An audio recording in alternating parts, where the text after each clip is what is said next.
I wrote a commercial and I put it on. We paid for a local insertion Super Bowl ad, which was the most expensive commercial we'd ever run.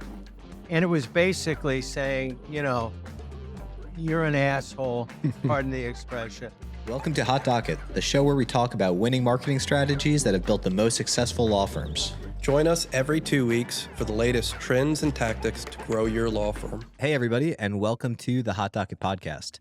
Today, we're going to be talking about building a top personal injury brand, and we've got a very special guest on to do it, so I'm excited for that conversation. Andrew, we were working for a top personal injury brand for 3.5 years, so this is going to be near and dear to my heart. Are you excited? I'm excited, especially because we're talking with one of the best on the branded side. Yep. So with that, I'd like to introduce our guest today, Terry Crouppen, founder of Brown Crouppen, a personal injury firm based out of Missouri.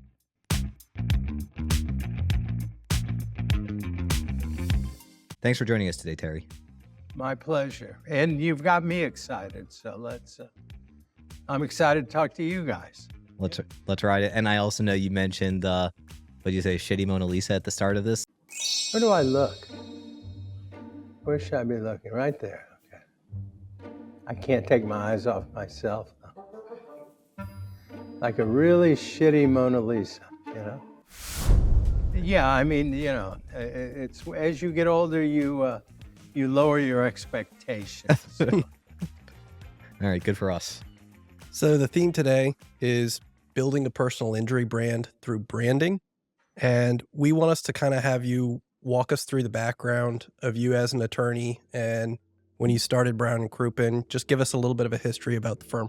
I will be happy to. Let's see, I graduated from law school in 73, I think. I don't remember. I went to Washington University here in St. Louis. And I came from a family of bail bondsmen, which is quite an experience. And I went to work for the public defender's office here in St. Louis. Worked there for about 2 years, tried a number of criminal cases. And then an old friend of mine that I'd gone to college with, we started a law firm. And, we were out earning a living, doing a lot of criminal, some personal injury. Over the years, I wasn't the first person to realize this, but it was after the Bates decision in Arizona where advertising was first given the green light. It was basically print, but there was nothing in there to think that you couldn't do other things. So my partner and I decided, let's try to put some ads. And we had a urban radio station in St. Louis, Magic 108. And so we bought some time and we went on radio. And we went fairly heavily because it was very reasonably priced at the time. And we were shocked at the results. We were the first persons in the St. Louis area to advertise. And it really, it was well received. And so immediately we had a huge uptick in cases. And it was the big difficulty was doing the cases. We worked very hard to keep up with the inventory, and yet we kept plowing money back in, and we became very successful very quickly. We built a brand at a time when building a brand in the law was easy because there were no other brands. So we kept it up, and then the bar got interested in us, and not in a positive way. Back then, lawyers felt that advertising was beneath them and beneath the profession, and so they really set out to stop us. And we ended up in about a 25-year fight with the bar. And it was back and forth and vicious, and they really, really did not like what we were doing. We advertised, there were very few rules. As we went on, more and more rules were added on, but we tried to comply. and we succeeded. And so we built this brand. We were very careful to preserve. I was the spokesperson, so I was the brand, and have continued. Now my son is also occupies that role. It was a really crazy, wonderful ride. You know, when we first started, it was frankly motivated largely by, I wanted to be successful. I wanted to be a successful lawyer. And the more cases you had, the more successful you were. And so that's what it was motivated by originally. But over the years, what I observed is that a lot of people have cases and don't know they have cases, or don't know what the cases would be like.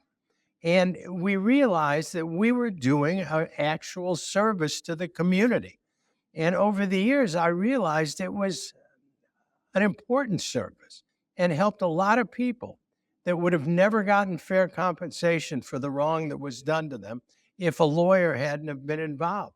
And they would have never thought of calling a lawyer if they didn't see our ads on TV and radio.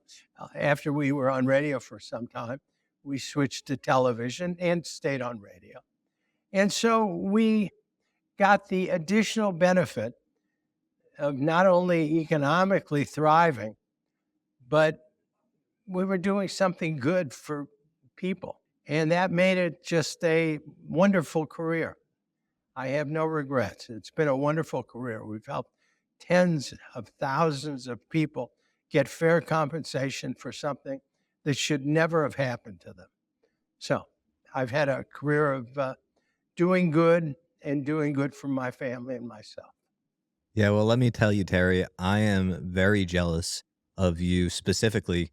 I'm the failed host of a YouTube segment focused on food myself, Pizza Partner and Pugs.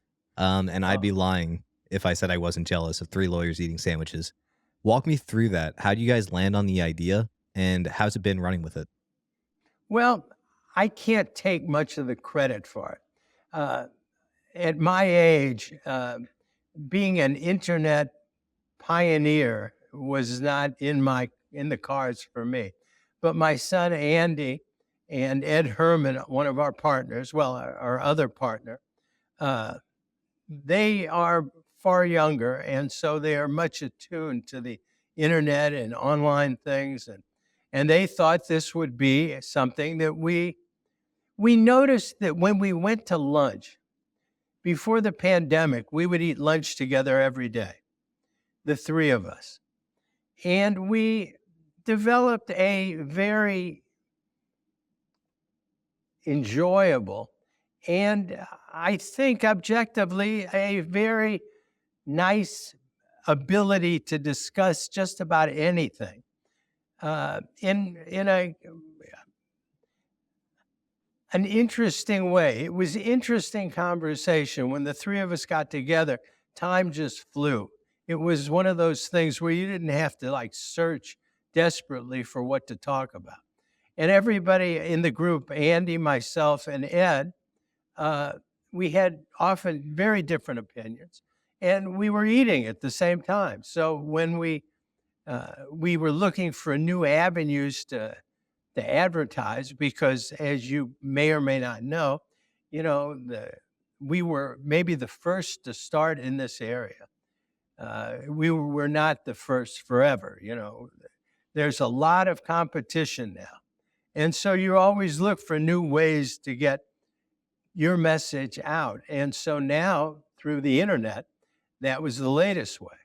And so we thought we could import our lunches on the internet and, have an interesting time on the idea that if people found us interesting, they may also find us to be somebody that they would trust with an important case for.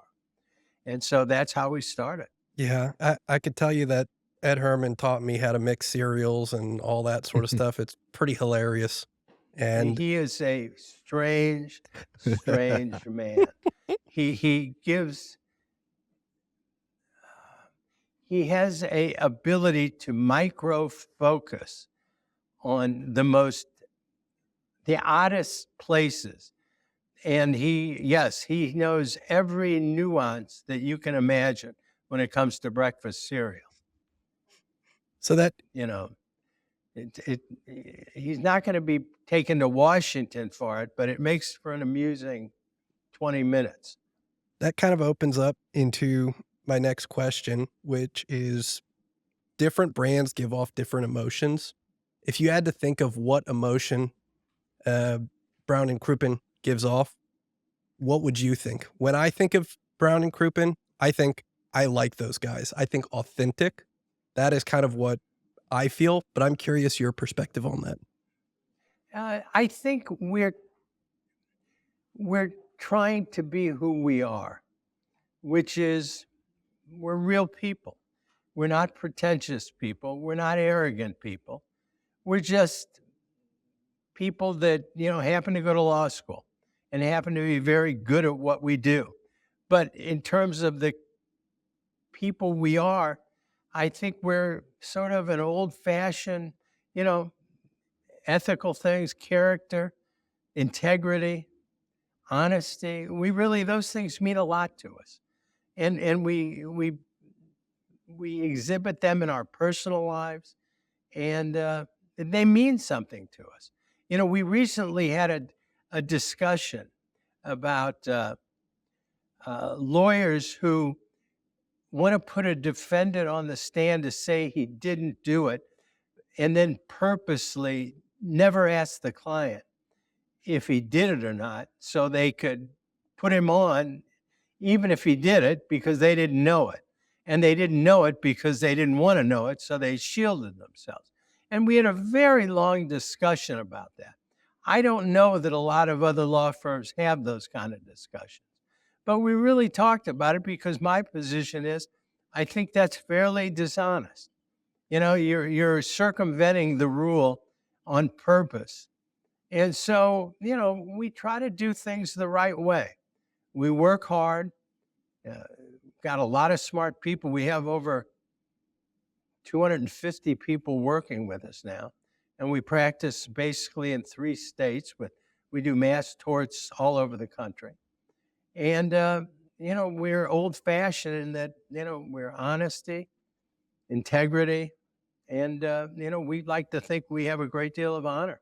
We're proud of what we do. We're proud to be lawyers. So today is about all things brand. And, you know, today we're talking specifically about building a top personal injury brand. This concept of brand is abstract, and it's impossible to say that one specific thing is what's driving your success as a brand because it's many things. But can you share some of the ways that you've maintained your identity as a brand as you've gotten bigger, as you brought on new people? What's been, the challenges that you've kind of faced in maintaining that? I think consistency is important. In other words, being there all the time, not stopping, not, always being there with a consistent message of who you are. Uh, we, as we've just spoken, I try to make us appeal to people by who we are, which is real people, honest people. We're going to help you. We can help you. If we can't help you, we'll tell you that. And so I think consistency, continuing with the message day after day, month after month, year after year. I think that's the number one thing.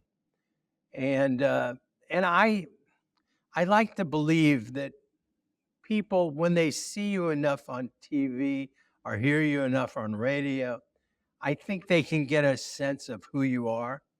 And I think we're decent people. So I think that comes across. We try not to do just the typical lawyer stuff. Ye- I don't know. I think the consistency and staying at it is probably, if you had to pick one single thing, that's probably the most important. Which means you end up with a law practice economically that, you have a very fat partner that eats a lot of your profits up, and that's your marketing budget. A lot of law firms don't have that budget. And that's, in some ways an advantage. But you're going to be It's expensive to keep yourself in front of the public year after year. And as you've maintained your recognition in the public, have you found that that's affected the outcome of your cases one way or the other? Uh, as you guys, you're both lawyers, correct?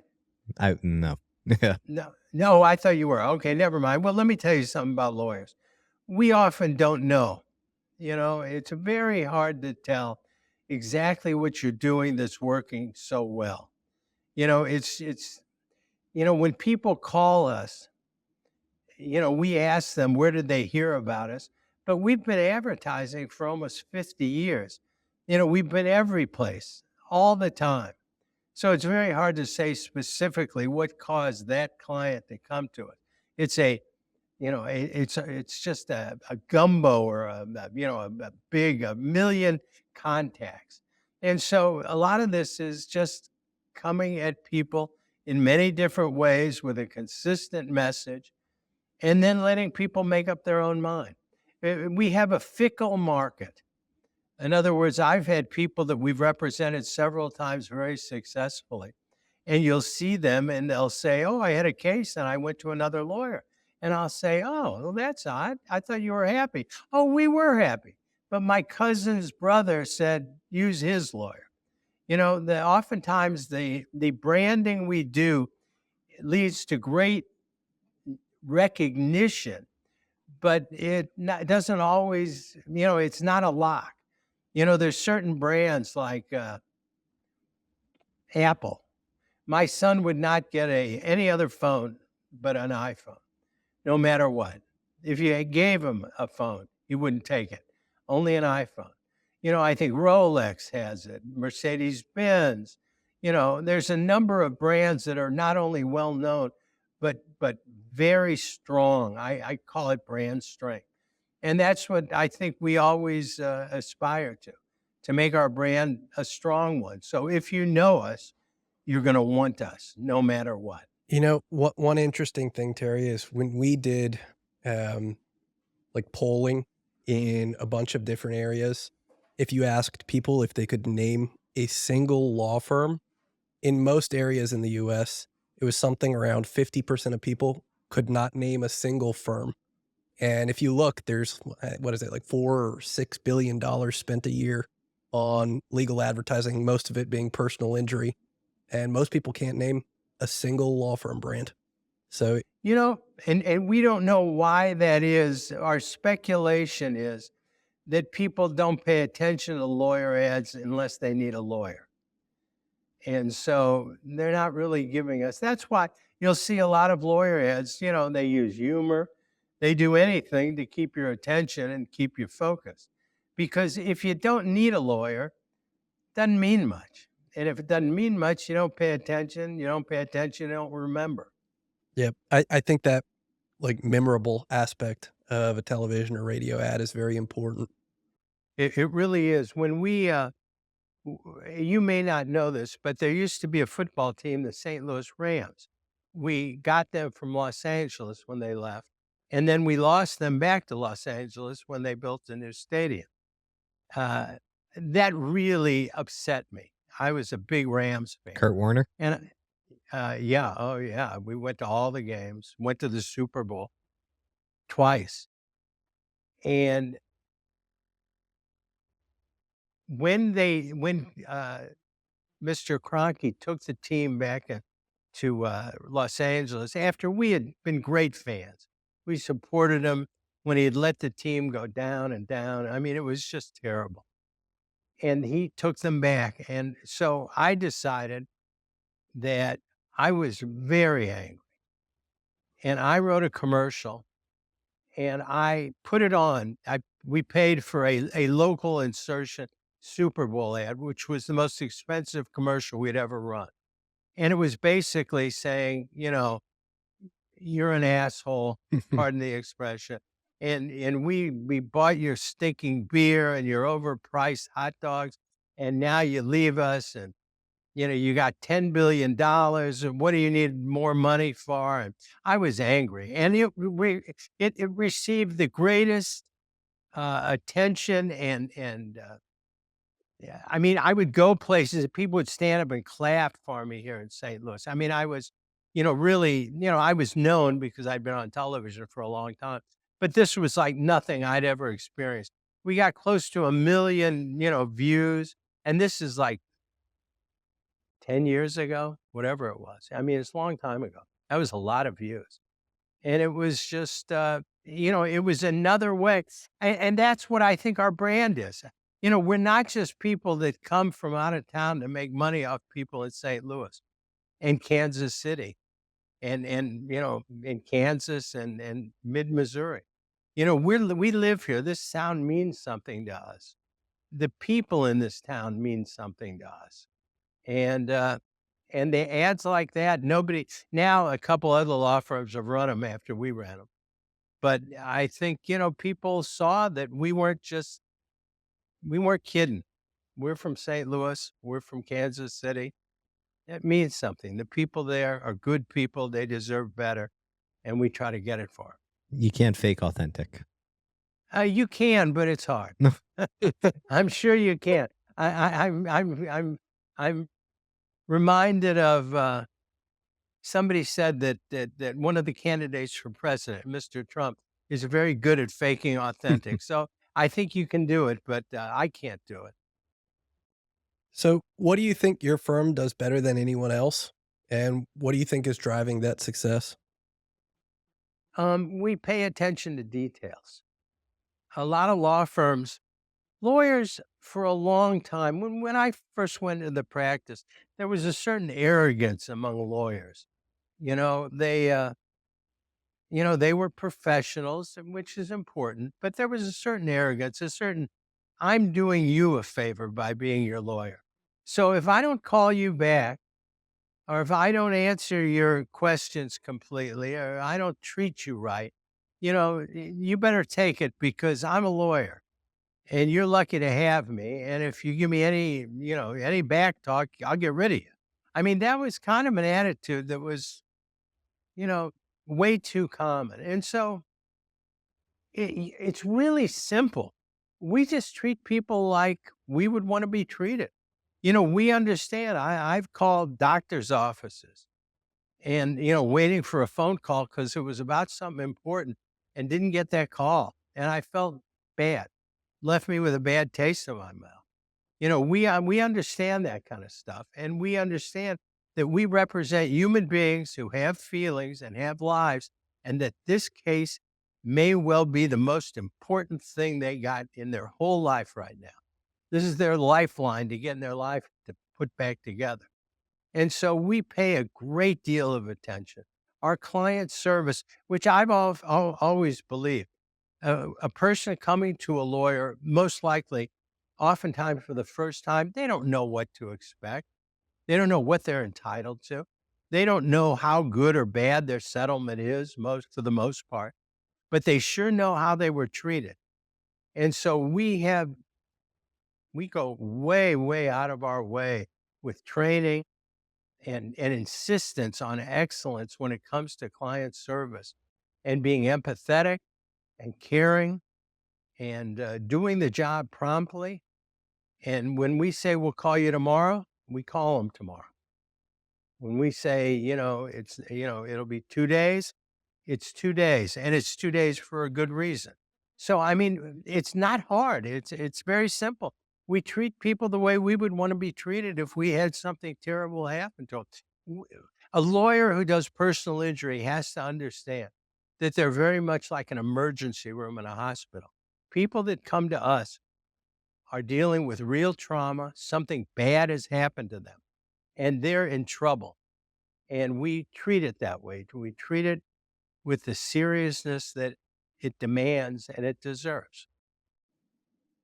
Yeah, I think you touched on something really important there about when people call in, they have certain expectations. And it's not even expectations because they don't know what to expect.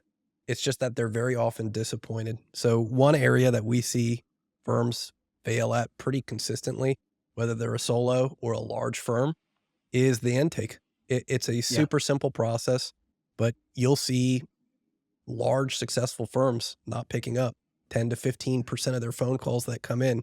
which is crazy when you're spending millions of dollars on TV, radio, billboards, PPC ads, Yes. and then you're letting 10 to 15% of that just evaporate because Right. that client's not going to call back. No, you're absolutely right. There are too many lawyers. They have so many other choices. No, we spend an enormous amount of time on intake. And as you say, intake seems to be very simple. It's just picking up a phone, but it's very complicated. No, we have rules about how many rings it can be. We monitor all our calls. We listen in. Our people know, and we are looking for excellence.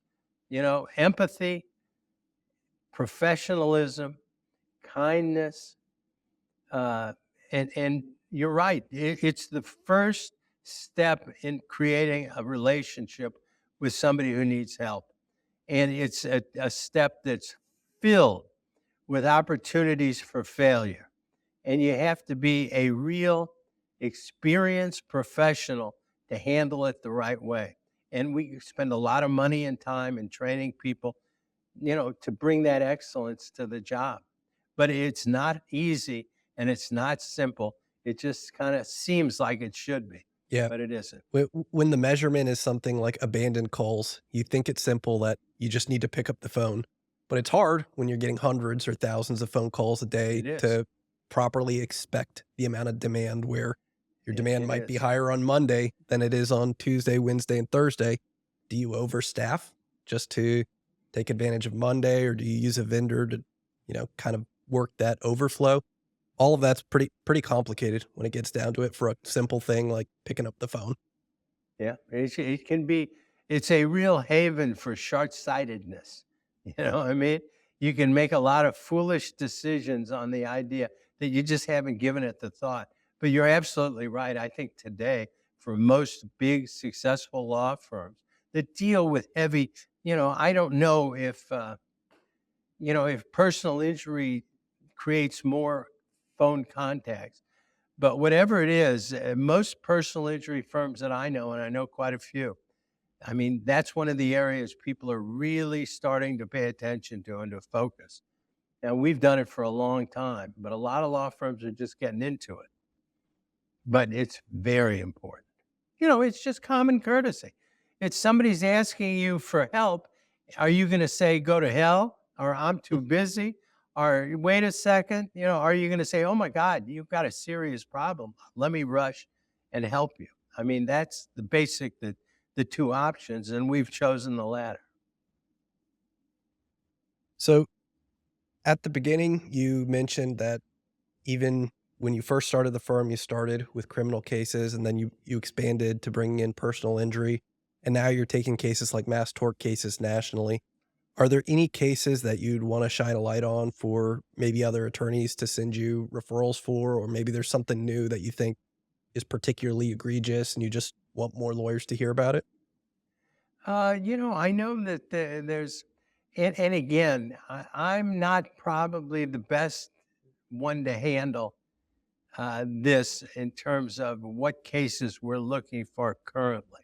There seems to be a little lull in the mass torts world at the moment. Although there are the Camp Lejeune cases, as I'm sure you've heard of. I know the weight loss drugs are a big thing today. Uh, there, you're never going to go broke betting that big corporations are going to try to cut costs and make a little extra money at the expense of the people they're supposed to be helping. So I think these cases are here. They're going to not going any place. They'll be here, and they'll know. People, we let people know when there's a one that really needs some attention. Is there any case in the past that you're particularly proud of, like one you or maybe one of your partners handled that you just want to talk a little bit about? Oh, yeah. I mean, I can't tell you how many. I mean, we've represented. Uh, we did. We've done just a lot of large litigation, and I don't think people understand what's involved in a large catastrophic injury case, for instance. the medical, the putting the case together, the proof of liability. I mean, it's every bit as complex as any surgery you can envision. It's just a lot of work, and it's hard work. And the details you end up arguing about are really complicated. And I just think people don't have any idea the work that goes into large scale litigation. We've been doing it for a long time. We have about 55 lawyers, and they're all smart and they're all hardworking. And it's just way more than you think. So Terry, we're gonna round out here with a little game. We always have game at the end, and for you, we put together 2 games. So we've actually got 2 games for you. The first one here, we're calling the game the best.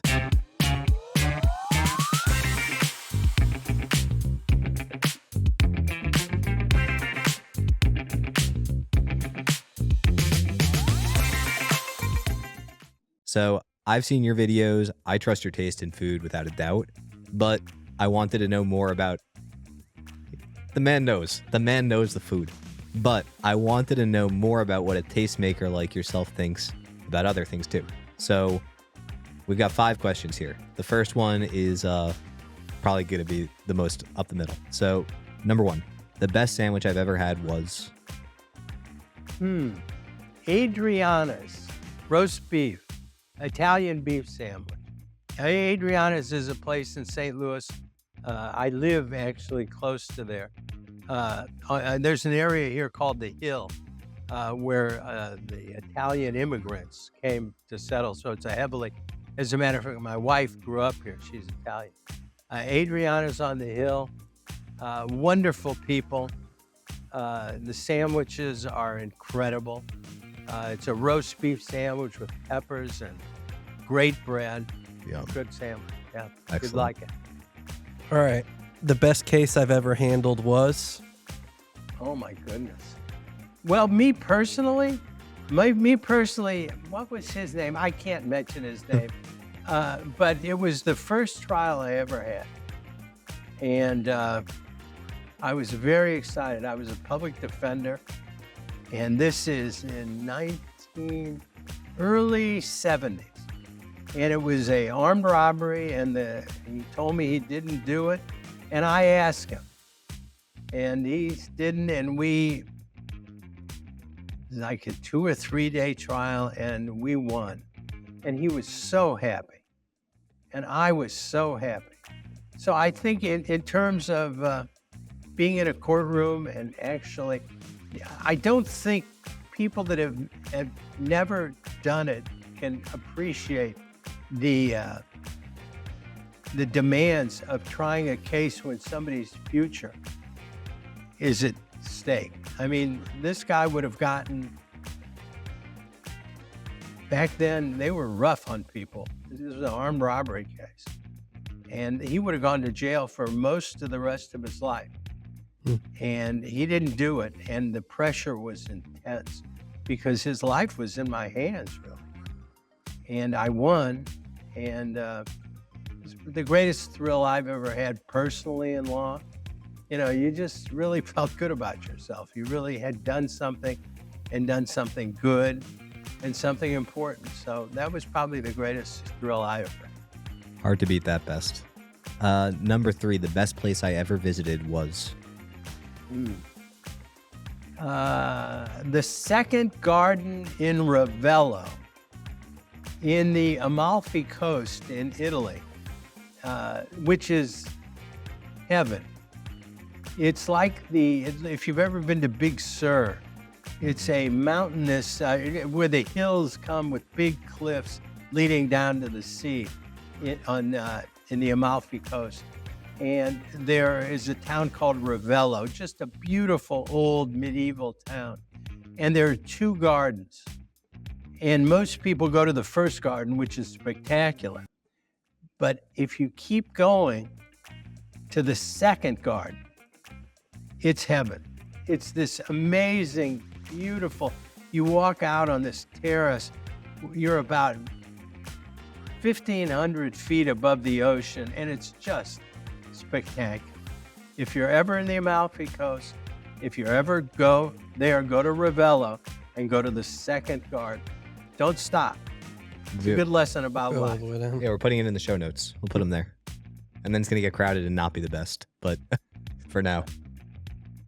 All right. The best client I ever had was. Oh, the best client.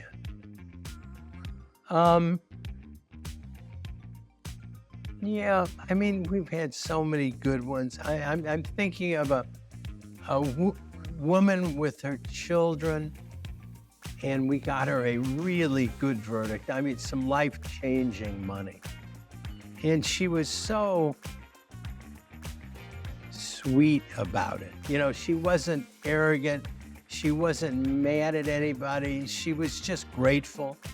And this money was just going to change her life. And, you know, she talked about everything she was going to do with the money was for other people. You know, it wasn't like I'm going to buy myself a mink coat or a car. It was all about her children and her family and friends and how she was going to help everybody, to the point where I had to say at one point, do something for yourself too. You're the one who got hurt so bad. But she was such a sweet, dear person. And she was so grateful, and she was so generous and kind. You know, we get to meet people like that a lot. That's another benefit of being, you know, you're seeing people at their worst. And a lot of time that reveals kind of who they are. And there's a lot of good people out The best phone number I've ever seen is. there. Well, we have all twos. I like that one because I always say 222-2222. That's a great Two, like me and you. You know, it's just, we got it a long time ago, a repeater number. It's easy. And I like the number 2. All right. The best commercial I've ever watched was.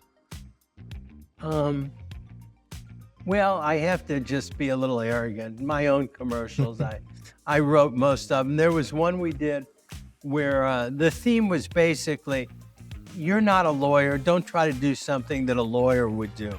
And so we decided, we brought a car into the studio. And the car I would open the hood and I would be looking at it, and the car was smoking. And I would say, what am I doing? I'm not a mechanic.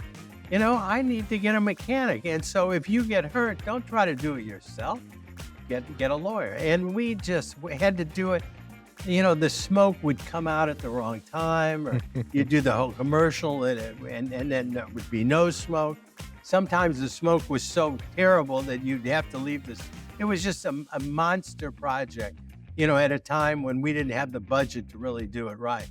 And it was just fun. But I always remember that. Yeah, that's excellent. And if you can't answer this last one because of ethics, then I hope you can. The number 7, the best law firm in Missouri is. In my humble opinion, it's that nice Terry guy on television and his son Andy. They're good people. Use them. Well played. And we've got a second game here. This one's going to be a lot quicker, Okay. but I think it also fits you, so I hope you think so too. Game number 2. This one's if insurance companies were sandwiches. For the first time ever, this is the second game on Hot Docket, and it's going to require a little bit of creativity, so we'll see how it goes. I'm going to give you the name, me and Andrew will give you the name of 6 insurance companies, and I want you to tell me what sandwich that company would be if it were a sandwich. Let's dig in. I feel like we're ruining sandwiches for you right now. Yeah, you really are. And you're also, we got to deal with these people. So, Make them good sandwiches. I would love to do it off camera, but they're all going to be heavenly sandwiches filled with fairness and joy and love for their fellow man. Okay, that's fair enough. So we'll make a global statement. State Farm, Geico, Travelers, Allstate, Liberty Mutual, Nationwide, all delicious sandwiches. The best possible sandwiches. And thanks for joining us, Terry. This was a great episode, and we learned a ton chatting with you. It's been my pleasure. Thank you. That was awesome. Yep. I think that Terry, even here, is true and authentic to his brand. And that's kind of one of the core themes that we've seen with most firms that have great brands, is it's very consistent and it's very authentic feeling. And that's just everywhere they advertise. Yeah, I think you said it right. Maybe you can be inauthentic and pass for authentic, but it's hard. And I don't know if I could. I look kind of like Terry. I don't know if I would say what lawyer passes for that, even if I did, even if I could think of one. But I think that was a great episode, and we're gonna put everything in the show notes. We'll put links to Brown Crouppen and basically all the stuff we talked about. Maybe we can find some of those commercials and link to those too. That'd be fun. Thanks again, Terry, for joining us, and we'll see you on the next Hot Docket podcast. We hope you've enjoyed this episode of Hot Docket. We're your hosts, Bobby and Andrew, founders of MeanPug, the marketing agency for ambitious law firms. Have questions about marketing or anything we covered today? Email us at bark@meanpug.com. Be sure to subscribe to learn more.